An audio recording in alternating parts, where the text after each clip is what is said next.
After so many years of having her own room, Maria saw how things changed when she turned 8 years old. Don't be crabby, Maria. Grandpa is here just for a bit. When winter is over, he will return to his house and you can have your room back. Sure, but in the meantime, the one who has to sleep with the bug is me.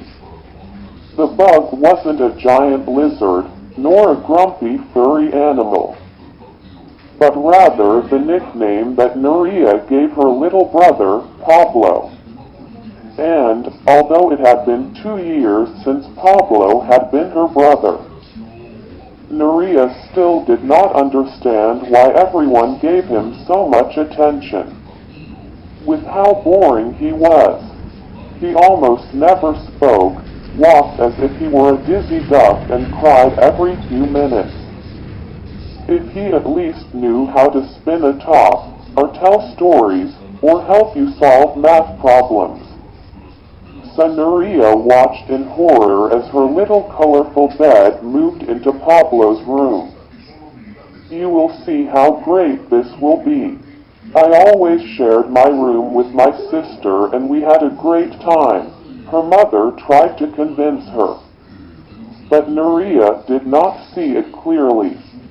She could not compare her fun Aunt Rita with this clumsy crybaby that followed her everywhere and stared at her with those big gray eyes. Don't look at me like that, Bug. If you had a room as beautiful as mine, you wouldn't want to give it to Grandpa either. But Pablo looked at her with his enormous gray eyes and laughed. What is that brat laughing about? Maria sighed. That winter was going to be very, very complicated. And so it was at first, especially at night. The bug went to bed very early, and no one could make but a single noise, much less leave the light on. This was definitely a problem for Maria, with how much she loved to read at night. Before, Dad always used to tell stories, but since El Bug had arrived to the house, Maria had begun to read the stories by herself. In the beginning, the crabby Maria had protested a lot, but later she had discovered that reading storybooks alone was very fun. She liked to use voices, imitate the characters, and imagine that she was always the protagonist. And now all that had ended. But Mom, seeing Maria so disgusted, had a great idea. Maria, why don't you read the stories to Pablo? That way you can continue enjoying the storybooks and you will teach them to your brother. Bah, what for? The bug doesn't understand anything. Oh, come on. Maria had no choice but to begin sharing her storybooks with Pablo. The first night, the bug looked at her with his enormous gray eyes and yawned bored. And Maria yawned even more bored still. The storybooks of the bug were simple and full of colors. Some did not even have letters. How will I tell a story without words?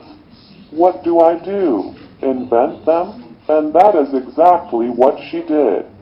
Inventing the text of Pablo's stories. That if a fairy here, that if a sheep goes baa over there, that if a dog goes woof, that if a naughty girl sings a song. So, little by little, Maria started to get her brother to have fun with them. And then arrived a witch with an angry face. Listen, Bug, she was very evil and laughed like this.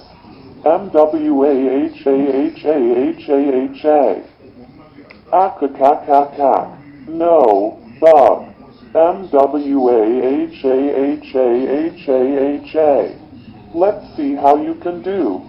The little boy tried to imitate again and again the laugh of the evil witch in the story, but there was no way. Even though he could not, It was so funny trying. And so, between storybooks, past the winter, and before Maria realized, Grandpa grabbed his things and left and returned to his house. Are you happy, Maria? Finally, you get your room back. But the little girl wasn't happy. On one hand, she was excited to return to her room, with her striped comforter, her shelves filled with books, and her green walls. But there was something that she was going to miss. Bug. In all those months passing the time together and having fun, Maria had understood why everyone gave him so much attention. He was an adorable bug. So, when Dad announced that she could return to her room, her expression was not exactly one of happiness. What happened, Maria? Isn't this what you wanted? You can finally return to reading your storybooks before sleeping. Yes, but what about the bug? Who will read his books without words to him? Upon hearing her say this, Dad understood what had happened. Well, you, Maria. That is why you were his big sister. And so it was. Maria continued telling stories to her little brother night after night, day after day, until the bug was old enough to read them by himself.